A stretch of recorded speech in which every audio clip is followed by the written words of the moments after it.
Good evening. NAIT students are showing their solidarity this week as part of a global movement. Yeah, and the White Ribbon campaign is underway at NAIT, with those parts of the campaign pledging to never abuse women. Drew Medvey joins us live from the South Lobby with more on the story. Thanks, Libby. Thanks, Ferdoz. The White Ribbon Campaign began November 1991, and it all began in tragedy.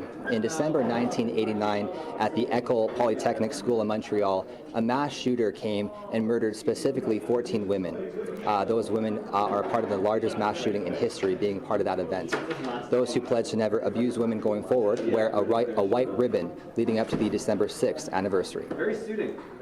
Staff and students at NAIT are signing their names in support of the White Ribbon campaign that kicked off this week and runs until December 6th. The White Ribbon campaign began in 1991, and ever since, supporters have worn the ribbons as a pledge to never commit, condone, or remain silent about violence against women. An interactive exhibit came to NAIT on Wednesday where students were able to experience catcalling style abusive comments. The exhibit is named "This Is What It Feels Like," and it was created from a collection of catcalling heard in Edmonton.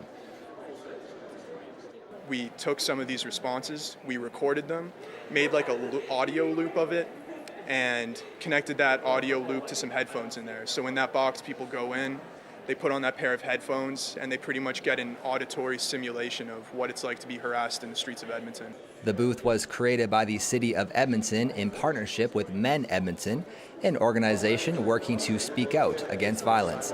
NAIT student Omar Ahmed was one of few students able to listen to all of the abusive comments in the booth. It's quite crazy what people might say nowadays, you know? It's abnormal. Like, people, to the point that people might not feel safe walking down the street, you know? Not all violence is physical.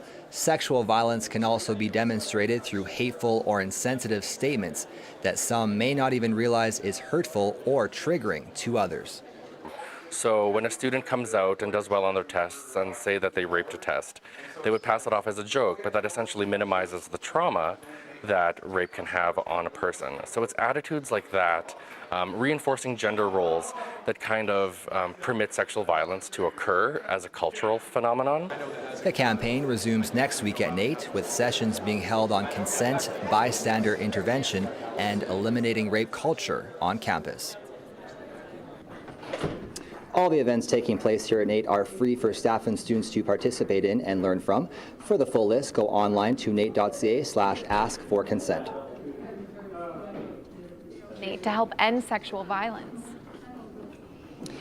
Creating an active and ongoing dialogue is really the main purpose of this campaign. Through awareness, through tough conversations, and through the events planned, event organizers are hopeful that a supportive tone of women will come through, and that NAIT students will pledge to never commit violence upon women again. What is a student able to do, or who can they reach out to if they've experienced sexual violence on campus?